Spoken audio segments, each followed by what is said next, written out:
కాంగ్రెస్ ప్రభుత్వం ఏర్పడిన first day నుంచి మనం గమనిస్తూ ఉన్నాం.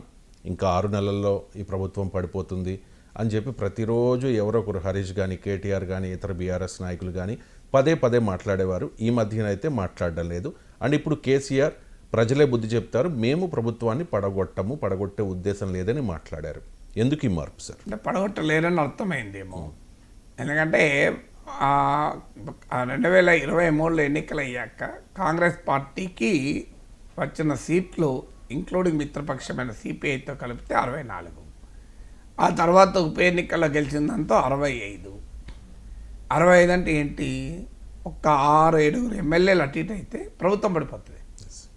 కాంగ్రెస్ పార్టీ లాంటి పార్టీలో ఉండే లొక్కలు, మంత్రి పదవులకు అలకలు, నాయకుల మధ్య విభేదాలు, పదవుల కొరకు ఫైట్లు, ఇవన్నీ కాంగ్రెస్ పార్టీ స్వభావము. అలాంటి పరిస్థితుల్లో 6-7 ఎమ్మెల్యేలు అటు ఇటు కావడం పెద్ద ఆశ్చర్యమే ఉంటుంది. మధ్యప్రదేశ్లో కాలేదా, కర్ణాటకలో కాలేదా, రాజస్థాన్లో అయ్యే పరిస్థితి దాదాపు రాలేదా, సో అందువల్ల మహారాష్ట్రలో కాలేదా, సో ఇది తెలంగాణలో కూడా ఎందుకు కాదు అనే క్వశ్చన్ ముందుకొచ్చింది. అప్పుడు ఆ కాంటెక్స్ట్లో బీఆర్ఎస్ అన్నమాట నిజం. కానీ నేను ఆ రోజు కూడా చెప్పాను, అంత సులభం కాదు. మిగతా రాష్ట్రాలకు తెలంగాణకు తేడా ఉంది.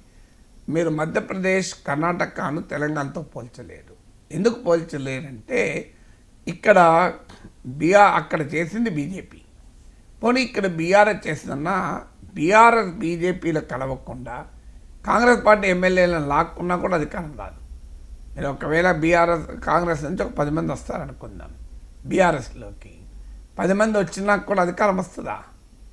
20 మందికి పైగా బీఆర్ఎస్లోకి వస్తే అప్పుడు అధికారం వస్తుంది. మరి కాంగ్రెస్ పార్టీ నుంచి 20 మంది ఎమ్మెల్యేలు బీఆర్ఎస్కి పోయినా అది కూడా సుస్థిర ప్రభుత్వం ఉండదు. 30 మంది పోవాలి. 30 మంది అంటే సగం మంది కాంగ్రెస్ ఎమ్మెల్యేలు వెళ్ళి కేసీఆర్తో కలిస్తే అధికారం వస్తుంది. ఇది ప్రాక్టికల్గా సాధ్యమా? ఈలోగా బీఆర్ఎస్కి వెళ్ళిన 10 మంది ఎమ్మెల్యేలు ఇటువైపు వచ్చారు. ఇంకెక్కడిది? అటువైపు నుంచి వచ్చిన తర్వాత సంగతి ఇటువైపు నుంచి పోయారు కదా. 10 మంది అటు వెళ్ళారు, అనేక కారణాల రీత్యా మిగతా వాళ్ళు పోలేదు. లేకపోతే ఇంకా 16 మంది వెళ్ళిపోతారు. 26 మంది వెళ్ళిపోతే కాంగ్రెస్ విలీనమే, కాంగ్రెస్లోకి బీఆర్ఎస్ శాసనసభాపక్ష విలీనం కూడా జరిగింది. అందువల్ల రాజకీయ పరిస్థితులు తెలంగాణలో ఆపరేషన్ లోటస్కి అవకాశం లేదు, ఆ పింక్ ఆపరేషన్కి అవకాశం లేదు ఉన్న అరిథమెటిక్ రీత్యా. ఎందుకంటే ఇక్కడ బీజేపీ బలం నిజంగానే బీజేపీకి ఒక 40 సీట్ల పైన ఉండుంటే కర్ణాటకలో జరిగేది, మధ్యప్రదేశ్లో జరిగేది, ఇక్కడ కూడా జరిగేది. గ్యారంటీగా ఆపరేషన్ లోటస్ మొదలయ్యేది. కానీ బీజేపీకి ఉన్నవి 8 సీట్లు మాత్రమే. సో బీజేపీకి 8 సీట్లు ఉండగా వాళ్ళు ఆపరేషన్ జరిపితే తీవ్రంగా నష్టపోతారు. ఎవరికి అధికారం ఇవ్వాల్సి ఉంటుంది? కేసీఆర్కి అధికారం ఇవ్వాల్సి ఉంటుంది. కేసీఆర్ వ్యతిరేక పోరాటంతోనే 8 సీట్లు వచ్చాయి. కేసీఆర్తో బీజేపీ పరోక్షంగా కలుస్తుంది అన్న అనుమానంతోనే బీజేపీకి ఉన్న సీట్లు పోయాయి, వచ్చే సీట్లు పోయాయి. అలాంటప్పుడు బీజేపీ కాంగ్రెస్ పార్టీని అస్థిరపరిచి కేసీఆర్ చేతిలో అధికారం ఎందుకు పెడుతుంది? ఈ పొలిటికల్ కాంటెక్స్ట్ రీత్యా తెలంగాణలో కాంగ్రెస్ పార్టీ ప్రభుత్వం మనుగడ సాధించగలిగింది. ఈలోగా జరిగిన 2 పరిణామాలు. 65 సీట్లు కాంగ్రెస్ కొంటే 10 మంది బీఆర్ఎస్ ఎమ్మెల్యేలు వచ్చి చేరారు. 75 అయింది. ఎంఐఎం ప్లేట్ ఫిరాయించింది. అధికారంలో ఎవరుంటే వాళ్ళకి మద్దతుగా ఉంటుంది కనుక వాళ్ళు కూడా వచ్చారు. అంటే వాళ్ళ 119 సీట్లు 82 సీట్లు ఉన్నాయి. 82 ఇటువైపు ఉన్నాయి, మీకు అటువైపు 29 ఉన్నాయి. ఎలా మరి ఎట్లా ప్రభుత్వాలు పడిపోతాయి? So arithmetic is very clear. పోనీ కాంగ్రెస్లో ఎవరో ఒక నాయకుడు ఎక్కువ మంది ఎమ్మెల్యేలను తీసుకొని బయటికి వచ్చి వేరే పార్టీతో కలుద్దామన్నా కూడా అవకాశం లేదు. So the electoral arithmetic of Telangana doesn't allow for that operation as of now.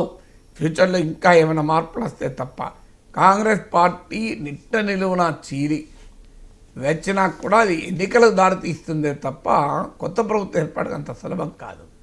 ఎందుకు కారణం ఏంటంటే తెలంగాణ రాజకీయం 3 స్తంభాలాటగా ఉండడం. ఇలాంటి ఆపరేషన్లు జరిగిన మీరు ఎక్కడైనా చూడండి, మధ్యప్రదేశ్, కర్ణాటక, మహారాష్ట్ర కూడా క్లియర్గా మహారాష్ట్రలో 2 కూటముల మధ్య, మధ్యప్రదేశ్, కర్ణాటకలో 2 పార్టీల మధ్యనే పోలరైజేషన్. మీకు మధ్యప్రదేశ్లో కాంగ్రెస్ వర్సెస్ బీజేపీ, కర్ణాటకలో BJP versus Congress plus JDS, మహారాష్ట్రలో మహాయుతి వర్సెస్ మహావికాస్ అఘాది. అంతే తప్ప మూడు ముక్కలు అట్లేదు ఇక్కడ. రాజస్థాన్లో కాంగ్రెస్ వర్సెస్ బీజేపీ ఉన్నా కూడా ప్రభుత్వం పడలేదు. అశోక్ గెహ్లోట్ ప్రభుత్వం నిలబెట్టుకోగలిగారు సచిన్ పైలట్ తిరుగుబాటు తర్వాత కూడా. అందువల్ల ఈ కాంగ్రెస్ పార్టీకి కూడా చాలా అనుభవాలు వచ్చాయి. ఇప్పుడు రాజస్థాన్ అనుభవం ఉంది, పంజాబ్ అనుభవం ఉంది. అక్కడ 4 స్తంభాటాలు అంటాడు. కెప్టెన్ అమరేందర్ సింగ్ ఒకవైపు, సిద్ధు ఒకవైపు, చరణ్జీత్ సింగ్ చెన్నీ ఒకవైపు, సునీల్ జాకర్ ఒకవైపు, అందరు కలిసి రవి బియాస్ నదుల్లో మునిగిపోయారు. ఈ అనుభవాలన్నీ ఉన్న తర్వాత తెలంగాణలో కాంగ్రెస్ నాయకులు తిరుగుబాటు చేసి ఇక్కడ తమ ప్రభుత్వాన్ని అస్థిరపరుచుకుంటారా? ఇంతకన్నా వర్టికల్ డివిజన్ కర్ణాటక కాంగ్రెస్లో ఉంది తెలంగాణ కన్నా. తెలంగాణలో లేని వర్టికల్ డివిజన్ కర్ణాటక కాంగ్రెస్లో ఉంది. డికే శివకుమార్, సిద్ధరామయ్యల మధ్య నిట్టనిల్లులో చిలిపోయింది కర్ణాటక కాంగ్రెస్. అక్కడ బీజేపీ బలమైన పార్టీ, థర్డ్ ప్లేయర్ లేరు. అక్కడే కాంగ్రెస్ ప్రభుత్వం అస్థిరపడలేదు. తెలంగాణలో ఎలా అస్థిరపడుతుంది? మీరు ఏమైనా అస్థిరపడితే కర్ణాటకలో పడాలి. అక్కడ బీజేపీ బలంగా ఉంది, ఈడీ ఉంది, సిబిఐ ఉంది. కర్ణాటకలో కాంగ్రెస్ పార్టీ నిట్టనిల్లులో చీలిపోయింది. శివకుమార్, సిద్ధరామయ్య వర్గం అయినా కూడా అక్కడ ప్రభుత్వానికి ఏం కాలే కదా. మీకు హిమాచల్ ప్రదేశ్లో కాంగ్రెస్ వర్సెస్ బీజేపీ ఉంది. 6 ఎమ్మెల్యేలను బీజేపీ లాక్కొని రాజ్యసభ ఎన్నికల్లో కాంగ్రెస్ అభ్యర్థి అభిషేక్ సింగ్ మాను ఓడించారు. ఆయన తెలంగాణ నుంచి గెలవాల్సి వచ్చింది. అక్కడ కూడా పార్టీ నిట్టనిల్లులో చీలిపోయింది. సుఖేందర్ సింగ్ సుక్కు, ప్రతిభా సింగ్, వీరభద్ర సింగ్ ఫ్యామిలీ. మరి ఆడ కూడా హిమాచల్ ప్రదేశ్లో కాంగ్రెస్ ప్రభుత్వం పతనం కాలే. కర్ణాటకలో హిమాచల్ ప్రదేశ్లో కన్నా ముందు తెలంగాణలో ఎట్లా పడిపోతుంది? బహుశా ఈ పొలిటికల్ రియలైజేషన్ కేసీఆర్కి వచ్చినట్టుంది. అందుకే మేము పడగొట్టము అని, ఇట్స్ బై డిఫాల్ట్. పడగొట్టే స్కోపే లేనప్పుడు ఎట్లా పడగొడతారు? పడగొట్టే స్కోప్ కనిపించడం లేదు కనుక బహుశా మాట్లాడచ్చు. Unless something miracle happens, Telangana Congress చిందరవందర అయితే తప్ప అంత సులభం కాదు. ఆ పరిస్థితి అయినా కూడా కేసీఆర్ ముఖ్యమంత్రి అయి స్థిరమైన ప్రభుత్వం అయ్యే అవకాశం లేదు. ఏమనుంటే ఫ్రెష్ ఎలక్షన్స్కి పోయే అవకాశం ఎక్కువ ఉంటుంది. ఆ సూచనలు, సంకేతాలు కూడా తెలంగాణ కాంగ్రెస్ లేవు. చాలామంది ఊహించిన దానికి భిన్నంగా అంతర్గతంగా విభేదాలు ఉండొచ్చు. ఏ పార్టీలో లేవు, బీఆర్ఎస్లో లేవా, సెకండ్ ర్యాంక్ లీడర్షిప్ల మధ్య, బీజేపీలో లేవా. కానీ మీ కాంగ్రెస్లో క్యాబినెట్, రేవంత్ రెడ్డి క్యాబినెట్లో మాత్రం విభేదాలు ఆ పార్టీకి ఎంబరాసింగ్ పొజిషన్కి వచ్చిన ఉదాహరణ లేదు. ఇప్పటి వరకు ఒక్క క్యాబినెట్ మంత్రి కూడా తమ ప్రభుత్వానికి వ్యతిరేకంగా తాము వ్యాఖ్యానాలు చేసి ఇబ్బంది పెట్టింది లేదు.